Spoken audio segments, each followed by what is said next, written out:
c'est Thierry Bézier, vous êtes bien sur Intruders TV, je suis avec Ludovic Le, cofondateur de MusicMe, cette application musicale en ligne qui vous permet d'écouter toute la musique que vous aimez. Ludovic, merci d'être ici avec nous. Tout d'abord, première question, pour tous ceux qui ne connaissent pas encore le produit, de quoi s'agit-il ?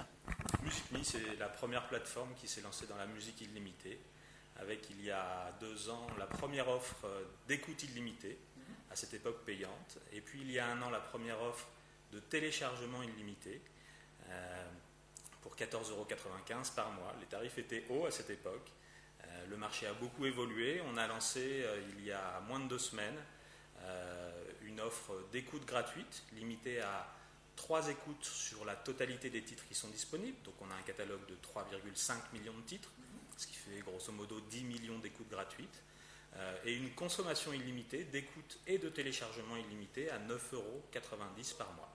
Donc plateforme d'écoute, plateforme de téléchargement illimité, le plus gros catalogue actuellement disponible avec 3,5 millions de titres, les 4 majors, des indépendants, beaucoup de plaisir. D'accord. Alors aujourd'hui, vous lancez donc cette nouvelle offre. Oui. Il y a très peu de temps, ça a commencé quand ? Il y a 2 semaines à peu près. Vous pouvez nous parler à peu près du nombre d'utilisateurs de MusicMe ? Oui, MusicMe, c'est plus d'1,2 million visiteurs uniques par mois.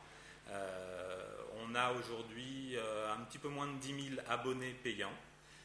Et le positionnement de cette découverte gratuite qui va vers la transformation de la consommation payante, parce que c'est ça le positionnement de MusicMe, c'est une croissance explosive, puisqu'on ouvre aujourd'hui plus de 3000 comptes par jour.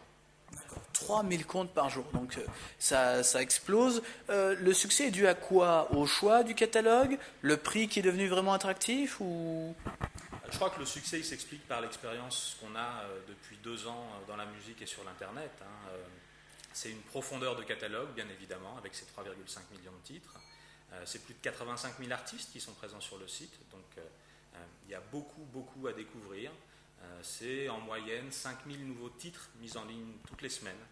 On a toutes les discographies des artistes les plus connus, toutes les nouveautés, tous les grands standards. Donc c'est à la fois le plaisir du marché du single, un marché très éphémère comme ça, où on écoute en boucle sur 1 semaine, 2 semaines, une dizaine de morceaux, et puis le marché de son enfance, de ses standards, de ce qu'on a écouté, les Beatles, Supertramp, les Rolling Stones, Higelin, et bien d'autres. En moyenne, combien de titres sont écoutés par les utilisateurs ? En moyenne, on voit justement que la consommation illimitée, elle s'approche des standards de consommation illégale, c'est-à-dire cette sorte de boulimie de la consommation avec je veux tout écouter, je veux tout télécharger sur les premières semaines, et puis après on voit que la courbe se stabilise pour arriver à une moyenne de 300 titres écoutés par mois. Ah oui, quand même, 300 titres par mois, c'est pas mal. C'est une belle consommation quand même. Oui, ça fait une belle consommation, mais c'est 300 titres pour 9,90 €, et 9,90 € aujourd'hui c'est moins cher que le prix d'un CD. Donc c'est vraiment cette logique d'économie de l'accès. Je paye un forfait, j'accède à tout ce que je veux, plutôt que l'économie de la propriété qui existe toujours massivement sur le marché de la musique et sur Internet, qui est l'achat à l'acte unique de morceau après morceau. Et alors, on a donc vu qu'il y avait une liste d'appareils qui étaient compatibles, on en a parlé lors du test vidéo, c'est pas toujours simple de rendre compatibles tous les baladeurs MP3 avec MusicMe, c'est dû à quoi ? Comment ça fonctionne ? Quelle est la difficulté ? C'est dû aux 5 dernières années de l'histoire de la musique. Faut voir que les maisons de disques ont mis beaucoup de temps à comprendre ce qu'était Internet. Elles ont été confrontées à des très grosses entités comme Apple, comme Microsoft, qui sont des géants par rapport aux maisons de disques, qui ont imposé leurs technologies qui ont été validées par les maisons de disques, ce qui fait qu'aujourd'hui dans le monde, grosso modo, pour simplifier, vous avez le choix entre Microsoft et puis Microsoft, puisque Apple fonctionne en circuit fermé et ne distribue pas sa technologie, ce qui lui permet de fabriquer des couples Mac iTunes, iPod iTunes. Voilà, les maisons de disques ont dit pour toutes les autres plateformes, ce sera des DRM Microsoft. 80% des baladeurs dans le monde ne sont pas compatibles avec ces DRM, donc c'était le meilleur moyen de créer un goulot d'étranglement, ce qui a freiné la consommation de musique, ce qui a freiné la consommation légale de musique. Les consommateurs se sont réfugiés vers les plateformes peer-to-peer, donc vers les plateformes illégales, et les maisons de disques ont mis 5 ans à mettre en route une véritable économie pour arriver quand même aujourd'hui à plus de 500 plateformes dans le monde, à des catalogues qui dépassent parfois les 6 millions à l'international. Aujourd'hui, on peut consommer sa musique gratuitement, en illimité, à l'unité ou en la payant. Donc je crois qu'on n'a plus d'excuses pour aller sur l'illégal, puisque tout est possible en légal. La dernière frontière, c'est cette interopérabilité, cette compatibilité avec tous les appareils. Et il n'y a qu'une solution, c'est de faire tomber la totalité des DRM, quel que soit le modèle économique de la plateforme. Alors vous, aujourd'hui, ne pas avoir ce public d'utilisateurs de Mac et de iPod, est-ce que c'est un véritable frein? Il y a une vraie perte là-dessus? Oui, je crois que c'est un frein. Alors il faut dissocier l'écoute du téléchargement.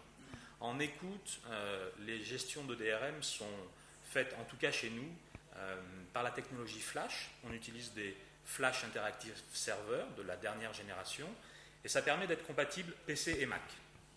Pour ce qui est du téléchargement illimité, par contre, on garde la contrainte des DRM de chez Microsoft, et là, effectivement, ni les Mac, ni les iPod, ni les baladeurs non compatibles, c'est-à-dire les petites clés USB, ne peuvent lire les fichiers.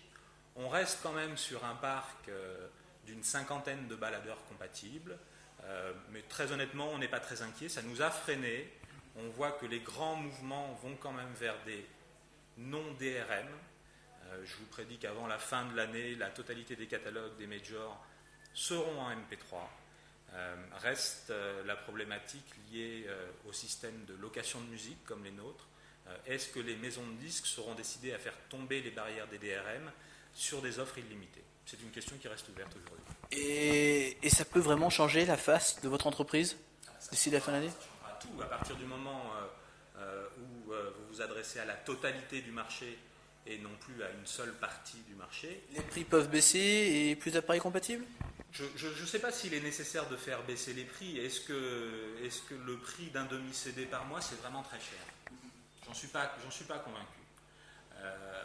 On vendait beaucoup de forfaits à 14,95 €. Donc je pense que la logique du prix de la musique, elle n'est pas si contraignante que ça. Je crois que beaucoup de visiteurs, beaucoup de consommateurs sont prêts à payer un prix. Pas pour l'écoute, mais pour le téléchargement. Mais voilà, il y a ce goulet d'étranglement technologique. Je crois que c'est ce verrou-là qu'il faut faire sauter au plus vite.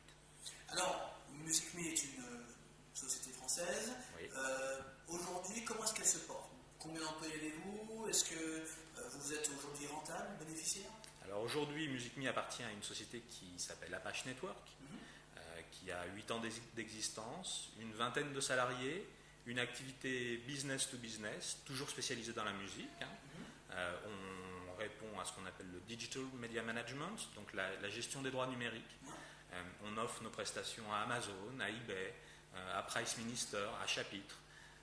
On a une activité d'écoute de bornes interactives. Quand vous passez votre CD sous un code barre en magasin, c'est nous qui fabriquons ça. On a plus de 1500 bornes qui sont exploitées dans toute la France, sur la totalité des enseignes de la grande distribution. Et puis il y a Music Me. Alors aujourd'hui, Music Me n'est pas rentable. Le reste de l'activité l'est. On a beaucoup investi sur la musique. On croit très fort à ce levier de croissance. Et l'équilibre doit arriver avant la fin de l'année grâce à ces nouvelles offres. Ludovic Le, merci beaucoup. On va voir alors d'ici le milieu de l'année, vous nous tiendrez au courant si cet équilibre est arrivé. Puis d'ici la fin de l'année, donc on espère avec vous que ces DRM vont tomber et pourquoi pas voir vraiment un engouement encore plus pressant sur ces nouvelles technologies. Merci beaucoup.